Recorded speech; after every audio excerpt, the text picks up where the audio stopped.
right, I'm going to shout because I don't have a microphone. Please bear with me, right? I'm gonna be loud so that at least it catches my voice.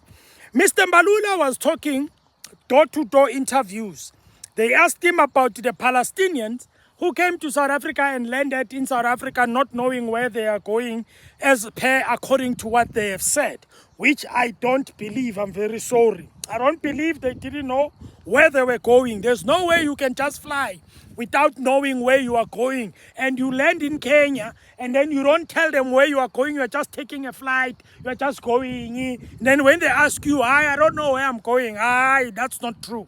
Okay? That is not true. Anyway, Mr. Mbalula says, when he explains it, because I like to give the benefit of the doubt to people who explain. Now, he explains it and say, in South Africa, okay, he starts by complaining about the government, that they are not talking, they are not responding, they are not like briefing, they are not communicating, and stuff like that. I said it before, communication is the name of the game if you are in government. But anyway, Mr. Mbalula says, in South Africa, we've got this thing of saying, if a country goes through some political problems, meaning not political problems in terms of economy is bad, political problems like wars, fights, and then in that country maybe it seems and it looks like and it feels like, and even if from a distance you can see that that country, there is no life in that country. South Africa can allow people to actually come to South Africa, okay,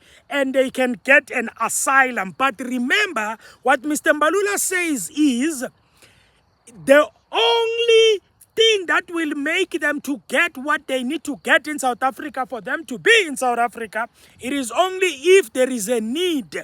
That is number one, there is a need. And only if there is some political problems like bombing, like what is happening in Palestine. And then South Africa can allow those people to actually do what? To come to South Africa and stay in South Africa for some time. The problem I have, ladies and gentlemen, is the following.